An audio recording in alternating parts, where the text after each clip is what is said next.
Hey folks, so we are moving across the state of North Carolina, and so I have two lectures on southern Appalachian forests.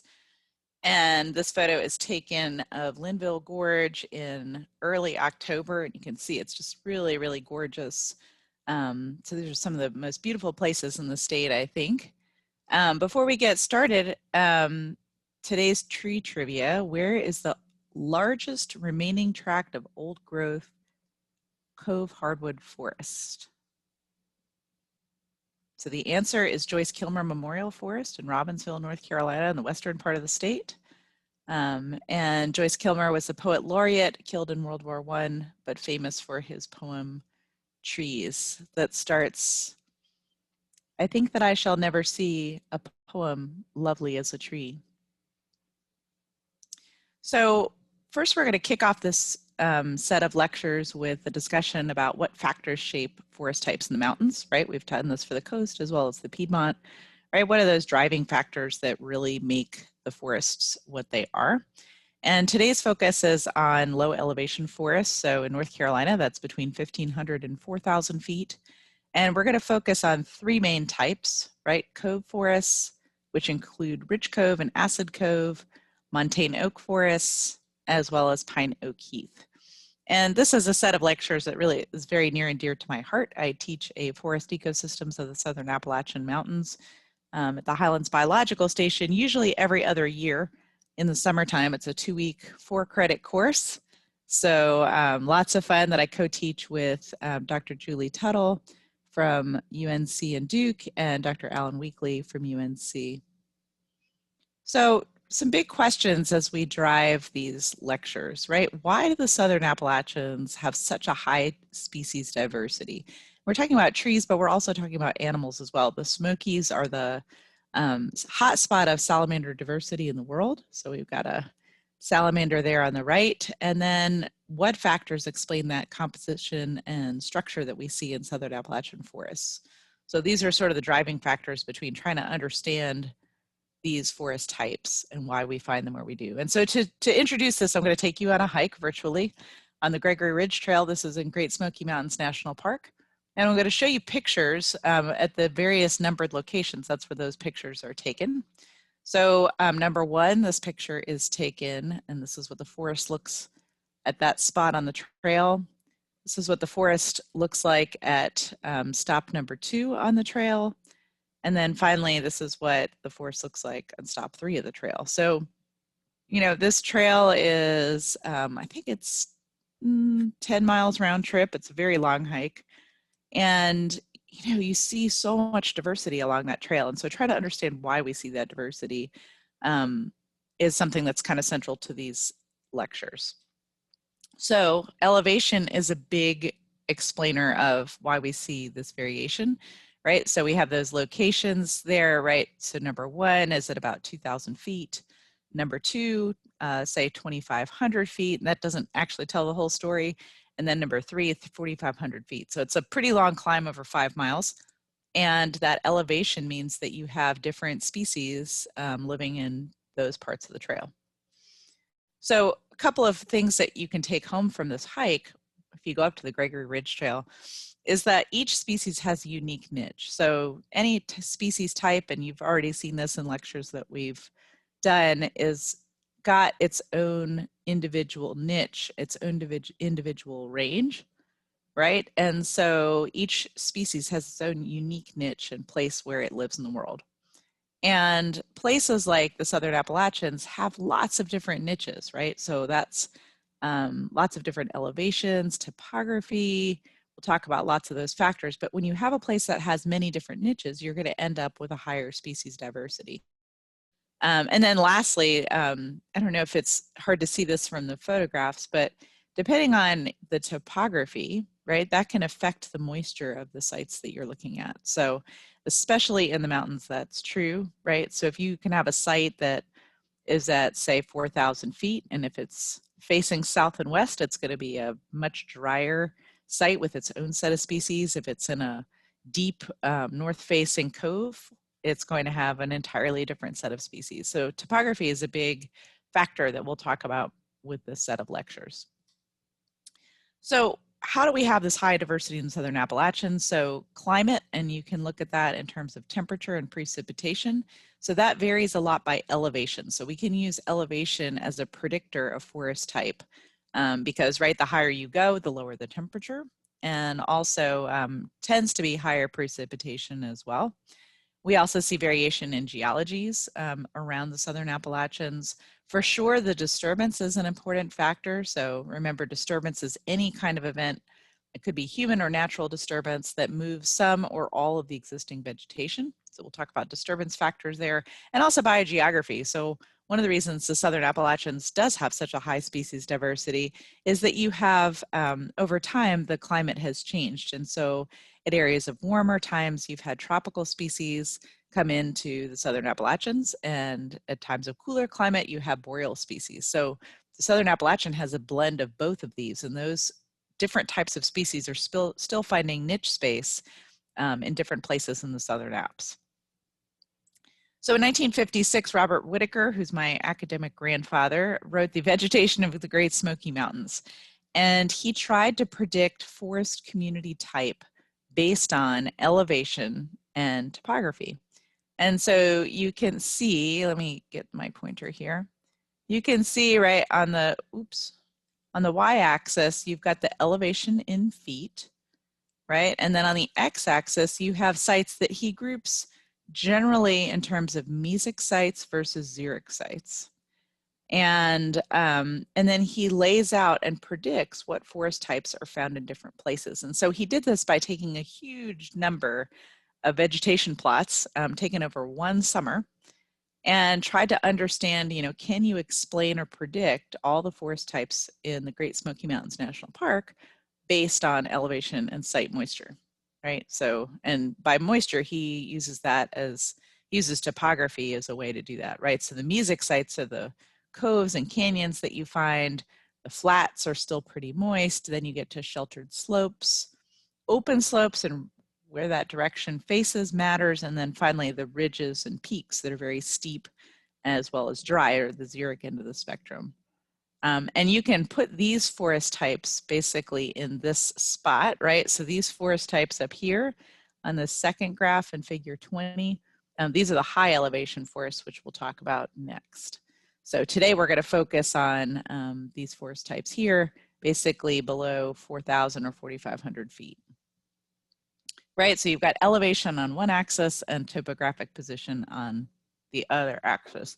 And he can predict, or he did predict, where the forest types are found relative to those two very important factors. So did it work? To a degree, but of course he's missing some of the variation and complexity that's present in all forests. So if I take this chart back to the Gregory Ridge Trail, it works actually pretty well. Down here at the bottom, you can see the topographic map. You've got a lot of topography lines here, right? This is 2,200 feet. So this is where you find Cove Forest. So that's kind of an acidic cove along this Forge Creek. And then up here on Site 2, you can see that there's quite a steep climb. And so the Site 2 is in the remnants of a pine forest around 3,500 feet. Topographic position. And then up here at the top at Gregory Bald, right? So this is at higher elevation, looking to see the topo line, maybe 4,000 feet, 4,500 feet. You've got this heath bald occurring up here. So you can use this. It works actually pretty well as a predictive way to look at a topographic map, look at the elevation and the topography, and try and predict what forest type you're going to find.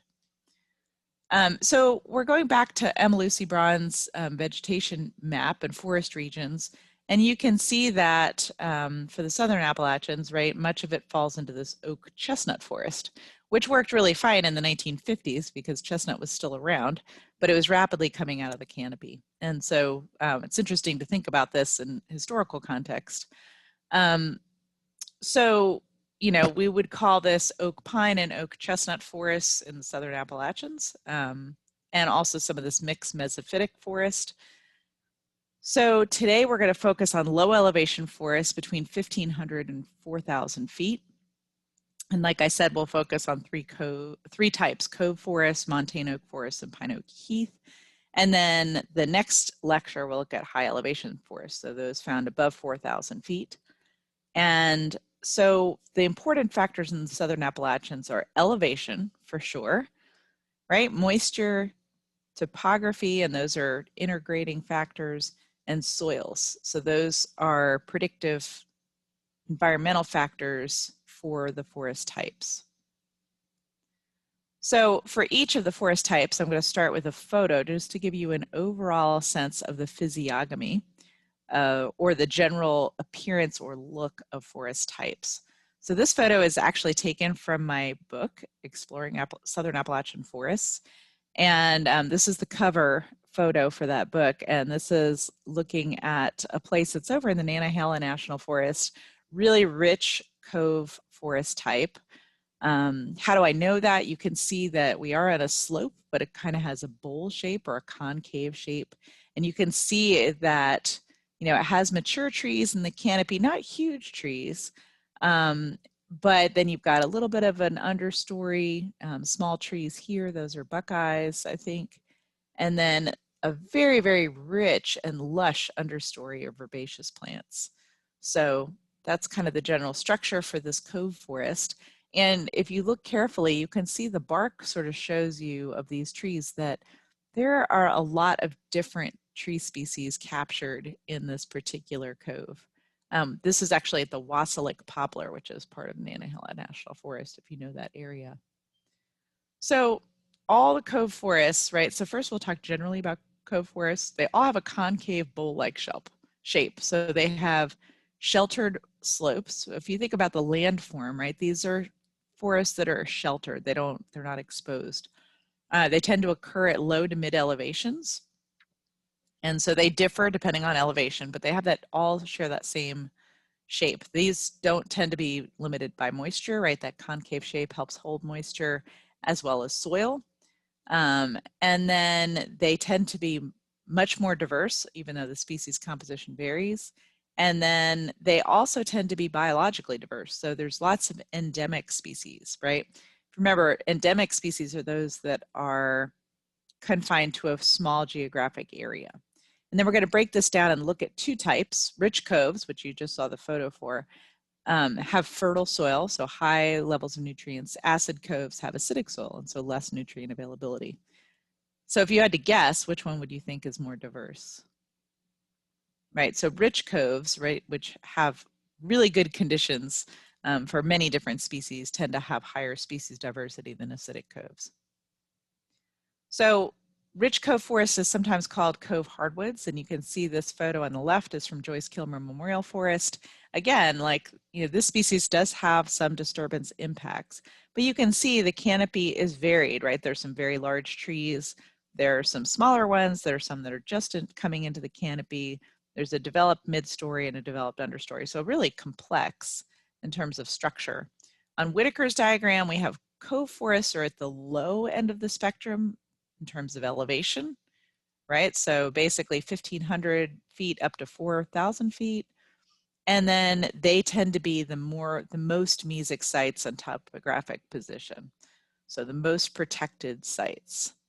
And you can see again, right, this is a bowl-like structure. This is Rosebay Cove in northern Georgia. And you can also see the complexity, the layering of vegetation in these cove forests.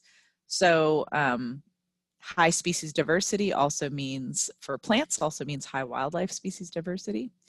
And these sites tend to be, they do have disturbance, but it's not a constant presence. It's not integral to this type of forest, right? So this is a forest that's too wet to really promote fire.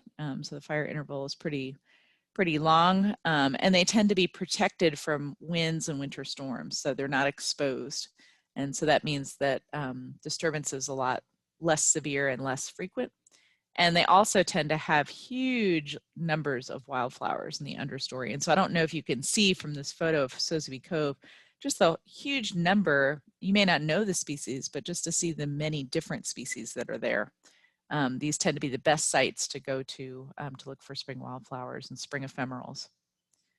And so this is a site called Big Ivy, which is outside of Asheville. It's actually been in the news quite a lot as Forest Service It's Forest Service land in Pisgah, and the Forest Service is trying to figure out how to manage it. So there's a lot of people advocating for big ivy because it's got this beautiful diversity. You can see this is early spring. And like I said, plant diversity begets animal diversity. So this is Aristolochia. Alan is holding it to show this pipevine swallowtail butterfly caterpillar, right? So the caterpillar's only host plant is pipevine.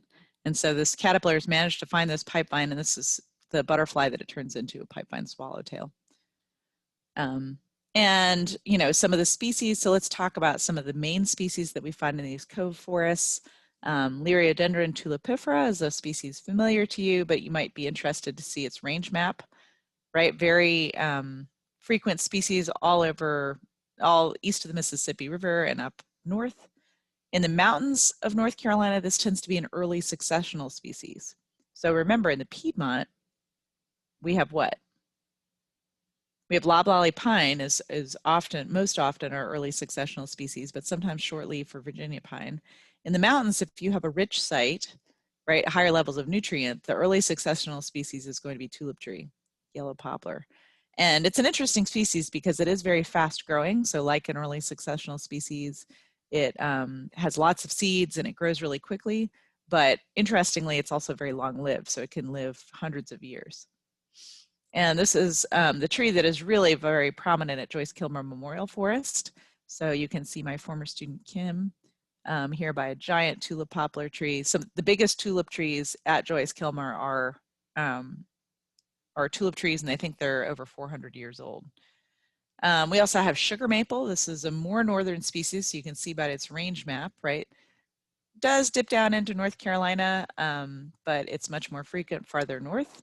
And it looks a whole lot like our southern shug, right? So it looks, if you found it in Wake County, you would probably think it was southern sugar maple, although unlike southern sugar maple, it tends to be a huge canopy tree, whereas southern sugar maple does not usually get as large. This is the tree that has the leaf that's on the Canada flag, and this is the tree that is the most frequent source for maple syrup.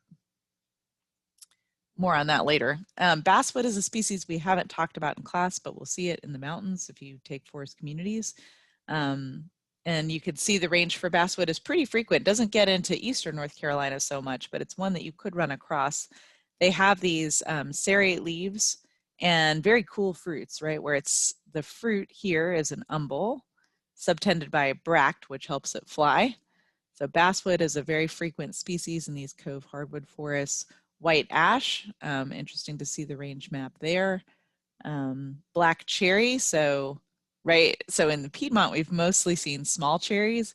This is one of my mentors, Dr. Dan Betula, who's retired from Western Carolina University, standing by an absolutely enormous and beautiful black cherry. This is at Red Bank Cove, which is up on the Blue Ridge Parkway, an example of a higher elevation cove. So he's standing at about 4,500 feet, but still the concave topography and pretty high species diversity. And then the wildflowers, you just have to mention just an amazing diversity of wildflower species in the understory of these forests, right? The soil type, right? These are deciduous forests. And so a lot of these are spring ephemerals. Certainly the showy orchis is, this iris is, and so this is ginseng, a very important species and one of special concern because it is frequently poached. But ginseng is a really keystone species for cove forests. It's really not found in any other forest type. Umbrella leaf here, which has really pretty flowers, but the fruits are really truly spectacular. And then bellflower and impatiens. So these little wildflowers complete their life cycles often before the trees leaf out. They love the open canopy and rich and deep soils in the understory. So there's plenty of soil and space and moisture for them to grow on top of the tree roots that are there. So let's move on to the other type of cove forest. So this is an acidic cove, and I'm looking at this photo. This was actually also taken in Joyce Kilmer Memorial Forest with my class. And that's my co-instructor, Julie Tuttle, there on the bridge taking photos. So the first thing you might notice is there's a difference in structure here. So the physiognomy is similar, right? You can see that we're sitting in kind of a bowl shape, where that bridge actually goes over a little creek. And so you've got the same physical structure, right? A concave, protected site. But instead of wildflowers in the understory, you see this huge masses of rhododendron. So that is a hallmark of acidic cove forests. So generally they have a closed canopy, but instead of herbs, they have more dominance by shrubs. And as a result, they have a lower species diversity, right? So that rhododendron takes over the site and really hangs on to it. So that means, you know, there's a lot of shade, and also the rhododendron foliage is pretty acidic. So it continues and sort of perpetuates that acidic soil. So these forests do have some disturbance. They were highly logged. So most of the mountains were logged over. Fire is not a significant component here, but there have been some invasive species that have really impacted those forest types. And so you can see here we've got cove forests, and acidic cove kind of grades into this hemlock forest. You'll see eastern hemlock as one of the main components of acid cove forests. So eastern hemlock shown here, right? You can see those two rows of white stomates on the underside of the leaves. This is the species that is really classic for those of you who love fly fishing, right? You go to those mountain streams that have got huge towering hemlock trees on either side. Unfortunately, they have been decimated by the hemlock woolly adelgid, Adelgis tuzae, and most of the old growth hemlocks are gone. So they have been able to treat the trees successfully, but it's an individual tree by tree basis, so not very practical on a large scale in our national forest system. But eastern hemlock is a really, I would say, keystone species for these mountain streams. They provide a lot of shade and they keep the water cool. And so the loss of the hemlock from this canopy is very worrisome, especially for those who are working towards trout conservation in the mountains, right? So that they provide important shade, and they have measured mountain stream temperatures have increased since hemlock is dropping out of the canopy. Another species that's very common to see is sweet birch. So we learned river birch, and you can see this is quite different. Sweet birch is Betula lenta, and the sweet part refers to its wintergreen taste in the twigs. And so lots of people use that for tinctures. And these are the leaves. They've got a long drip tip, and you can see sweet birch is very much so a mountain species. We have white pine, a species that should be familiar to you. This is found in a lot of these moist acidic cove forests. And then of course, rhododendron maximum, right, with its beautiful white flowers, found along those stream sides, and actually grows to be, can be, you know, 10 to 15 feet tall at times. And so these, just to give you another look at these forests, right? So you can see the rhododendron here kind of overlooking this stream, and you can see that the canopy is kind of out. These provide important habitat for salamanders. So we've got our red eft here, which is an eastern spotted newt. This is its little landform stage. So they are very brightly colored, and because they are toxic, they are very slow moving. So they're not the scurrying kind that you might expect to see with salamanders.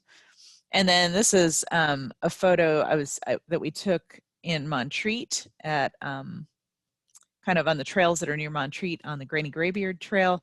This is an enormous Nyssa sylvatica. So if you can imagine, you know, that bark looks quite different than the ones that we see here in the Piedmont, but they do get very, very large. So, and another thing I want to mention is this is part of what illustrates the impact, the human impact. So the hemlock was, you know, highly logged. A lot of these forests were logged, right? And species that were of lower value, such as Nyssa sylvatica, were left.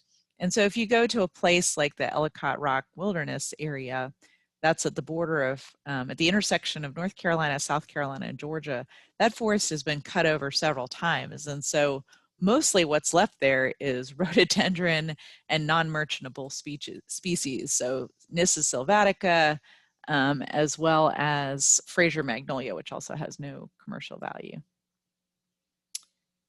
So moving on, you can see this forest has a nice slope to it, but I wouldn't really describe it as concave or bowl-shaped.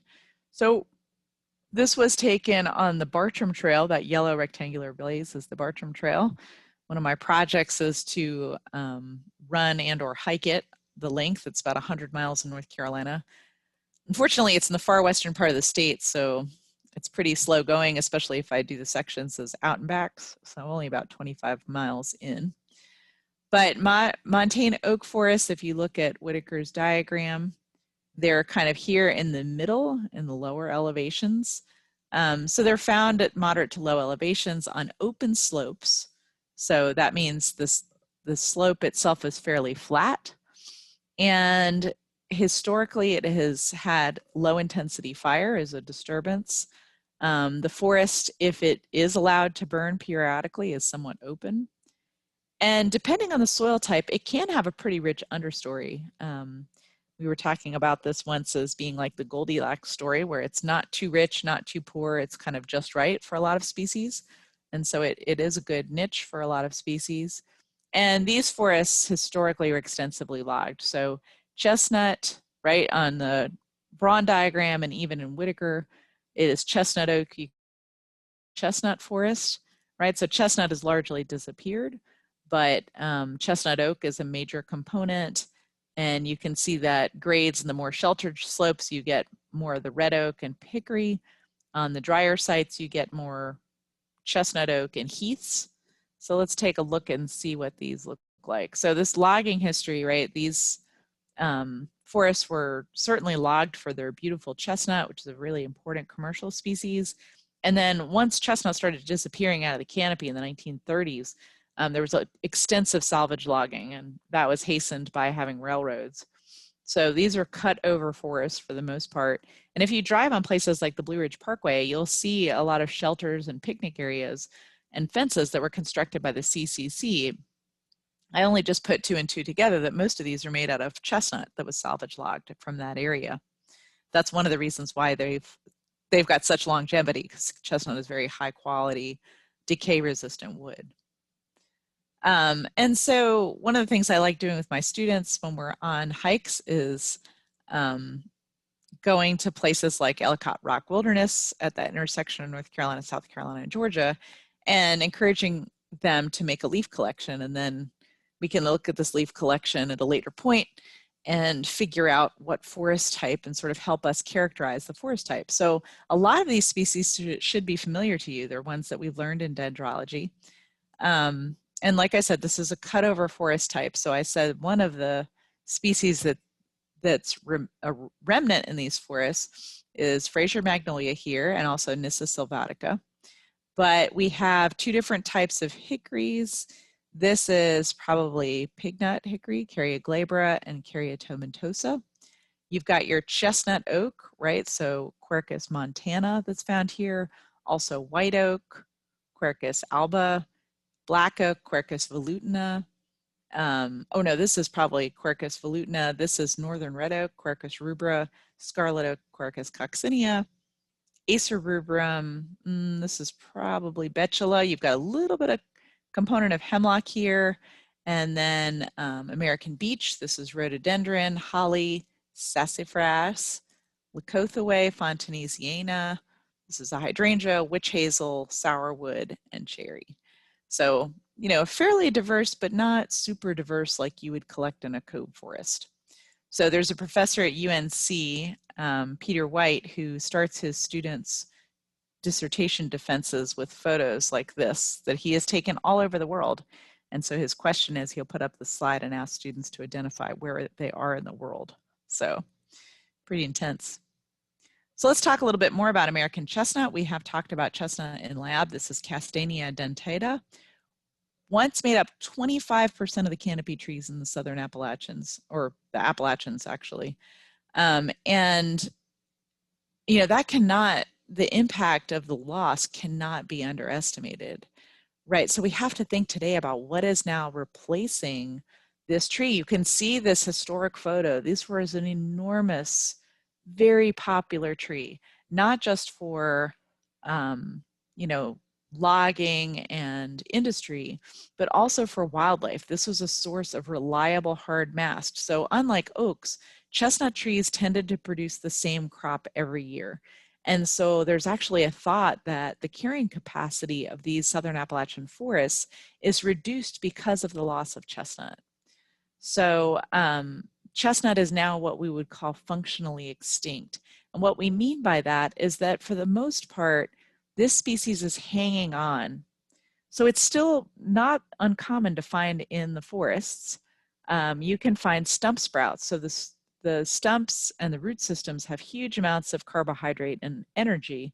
And so the tree can continually resprout from the stump and grow into a small canopy. But they usually die off, right? As soon as the bark opens up, cracks, that fungus blight, the blight gets into it, and the tree basically kills itself. So most of the chestnut trees never reach a stage where they can reproduce. The photo that Duncan had of the chestnut tree with fruits is really, really unusual. It's really special. So what's replaced chestnuts? We think to some degree rock chestnut oak or chestnut oak has replaced it. So this is a species we've learned in lab. It's by far the most common tree in the mountains, which is funny. I always look around to see if that's really true. But it's found in all different forest types. So dry forests, generally found at middle to low elevations, and you can see the range map for chestnut oak there. Scarlet oak, Quercus coccinea, right? So this is on the dry end of the spectrum. This is a species you're going to find at Linville Gorge. That photo in the very first part of lecture, the red trees that are in there is largely Quercus coccinea. These are thin-barked species found all throughout the southern Appalachians, very susceptible. They're susceptible to fire. White oak has a little more fire tolerance than Quercus coccinea, and it's found in moist, dry forests. And, you know, there's some assumption that this is the most abundant tree of eastern North America. That certainly seems true looking at the range map. And northern red oak, right, is found more in mesic forests at lower elevations, with a couple of important exceptions that we'll talk about in the next lecture. And then on the hickory side of things, I actually spent some time in the mountains last summer, and it was interesting because it was hard to find a lot. Like once you get into higher elevations, hickory disappears pretty rapidly. But in the lower elevations, you can find both mockernut hickory and pignut hickory, and you can see their range maps overlap. And then you've got red maple, right? So this is a ubiquitous species. So without fire, red maple is very, very competitive. And so it's growing in the absence of fire. And it is a niche generalist. So it can grow in very moist areas, very dry, a variety of fairly high elevations, etc. So that's a really common species, but not really tied to any particular forest type. In the shrub layer, we have mountain laurel, really beautiful species that's in the heath family. And it likes the dry, rocky, exposed sites. And that's the species that I have there from Montane Forest that we didn't add. So what's next? So you can see I've got a group of students here who are standing by an enormous pine. If you can see David's hand on this pine, this is a shortleaf pine, and you can see just by the size of his hand, the vast size of these plates of Pinus echinata. So this is a really special place in the Smokies, lower elevation site where it's got old growth shortleaf pine. If you didn't realize that was a thing, as I did not, it really is. And so there's a pine there, I think that's the one that was dated to the mid 1600s. So the last forest type that we'll talk about today is Pine-oak-heath, and this can be a forest or also a woodland. And so you'll see on the topographic spectrum, right there on the far right side, the most xeric, the driest sites. Topographically, that means that it's got a convex shape, right? So we're talking about ridges and peaks that are very exposed to the weather. If you can imagine, right, that convex topography means that these sites have very thin soils. And, you know, the higher up you go, the more exposed they are. Low elevations have more structure and diversity. So these do, again, look very different depending on where you are. And often the canopy is a woodland, right? So what we mean by that is that sometimes the canopy is not closed. So it's more scattered trees than it is a closed canopy forest. And these forests are susceptible to wind, sun, storm damage, etc. And these high ridge lines are also often susceptible to lightning fires. So historically, these are fire adapted species. And we have seen a decline in this forest type all around the southern Appalachians because of fire suppression. So without fire, these are forest communities that just are not very competitive. So other species will come in, and if the fire isn't there to knock them back, they will end up out competing the pines that are part of this community. So that's something that we're seeing around. And so a little bit of doing restoration involves fire. So this is a site that, this is part of that gold mine site on the Foothills Parkway, looking around to see, and you can see red maple coming in, you've got sassafras here, right? This is a site that is begging for fire to restore the pines. There are some pines in the photo, but not very many. And they're just not, they're shade intolerant and they just don't compete very well. The shortleaf pines don't look super impressive, but they are a couple hundred years old. You can tell that by the size of the plates on the bark. So shortleaf pine is a pretty interesting species, and you can see its range map here, pretty much confined to the southeast. Likes dry sites. It is fire adapted. Its little seedlings have a crook in them that is a fire adaptation, allows fire to burn over the top of them. And another species important is Virginia pine. So Virginia pine and shortleaf pine are in the lowest elevations of these Pine-oak-heath forests. So the Pine-oak-heath forest looks pretty similar as you go up in elevation, but the species composition changes. So at the lowest elevations, you have shortleaf pine and Virginia pine, Pinus virginiana, which you can tell immediately by these little cones and the reddish flaky bark. And then as we get higher in elevation, we get into pitch pine. This is Pinus rigida. And you can see this is, tends to be more north. This is the primary species in the Jersey pine barrens. And this photo was taken in Linville Gorge after a fire that happened, let's see, I think it was the fall of 2013. Over Veterans Day, a campfire got out of control and really torched part of Linville Gorge. And so this is a fire adapted species, right? So this replicates those lightning fires that used to be more common. Part of the adaptations that Pinus rigida has is this epicormic branching. So this one's really gone crazy. So there's buds that are embedded in the bark that will respond to fire, and they will re-sprout if the tree is damaged. So, and you can see in this photo that there is, some of the vegetation was burned back, which ends up favoring the pines. At the very highest elevations, we have my favorite pine. Well, I don't know. It's hard to pick a favorite, but Table Mountain pine is probably my favorite pine. This is Pinus pungens. And you can see this has a very narrow range. So it's an Appalachian endemic, right? So limited, its entire worldwide range is shown there on the map. And this is also a fire adapted species. Unlike pitch pine, it's got slightly different adaptations. So Table Mountain pine, or TMP as I like to call it, has serotinous cones. You can see these cones are super tight, sealed super tight. They also have an extremely crazy prickles on the cones. So they are heavily armed. This is not a pine cone that you want to grab. And so this pine waits it out for catastrophic fire, right? And the ecological function of that is that you have a catastrophic fire that destroys the canopy. These cones will, the heat from the fire will melt the resin, and the cones will open and cast their seeds on what's remaining, which is mineral soil, right? So a catastrophic fire means the whole crowns are torched, right? So you're kind of left with open mineral soil and lots of sunlight. Perfect conditions for Table Mountain pine to get established. These pines will actually stay on the branches, so you can see a flush of cones for every year. So I've got 1, 2, 3, 4, 5, 6, at least 7 years of cones just on this one branch. And you can see those cones stay pretty closed up. Now, once they get old, they can open to release their seeds, but that's a real competitive advantage for Table Mountain pine. in the presence of fire. So this is the highest elevations in the Southern Apps that have these pine ridges are usually Table Mountain pine. And interestingly, there was a big fire season in the fall of 2016. Lots of terrible fires out in the Smokies, Gatlinburg, Tennessee, especially there was a big loss of life there.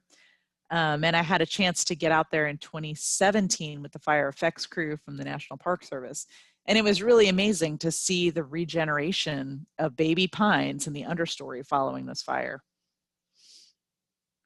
These sites also have Carolina hemlock. So remember Tsuga caroliniana, which is also susceptible to hemlock woolly adelgid. You can see this is a very narrow Southern Appalachian endemic. The leaves are around the entire edge of the branch, so very different from eastern hemlock, which kind of tends to lay flat. And this is kind of, I would say, not very high elevations, but it's certainly a big component in Linville Gorge. Mountain laurel, again, widespread in eastern North America, but it does tend to like these xeric sites and can also be found in heath balds. Scarlet oak, right, is an important species component here. You can see that's what the red is in this photo. And so it tends to be these pine-oak-heaths. Another thing about this photo that's kind of cool to see is you can see the green, right? You can really see the topography reflected in the vegetation here.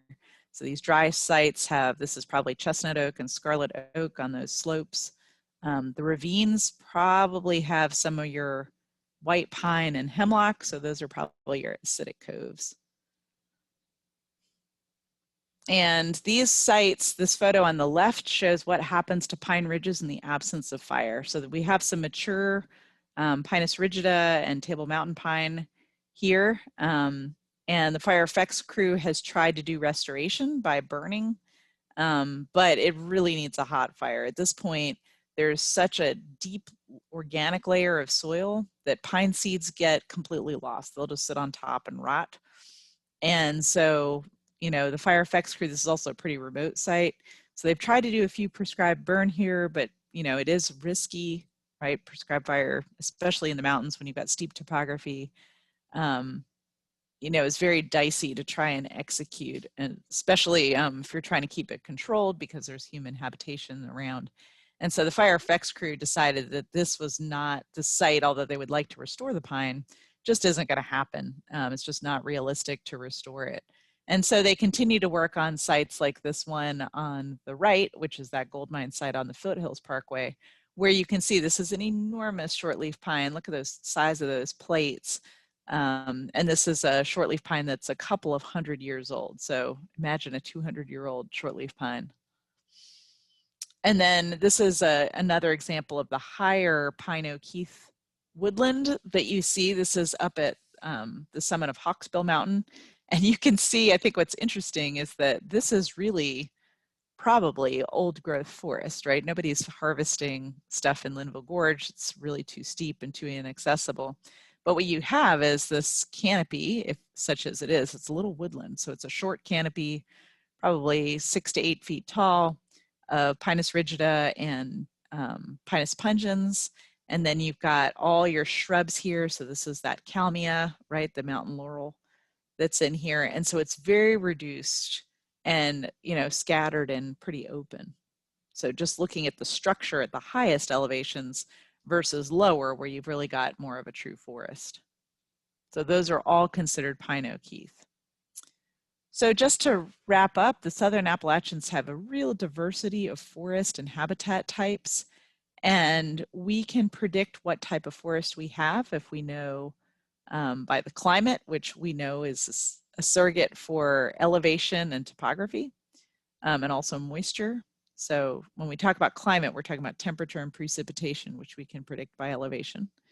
And then geology, the amount of disturbance and biogeography. And when we're thinking about the lower to mid elevations, right, this is the places where we'll see cove forests like this one. This is the Linville River at the bottom of Linville Gorge. And then we have Montane Oak Forests on those open slopes, and then pine forests, which are on ridges. So those are forest types that are largely predicted by topography. And that's what we have for now. Next time, we'll talk about high elevation forest types.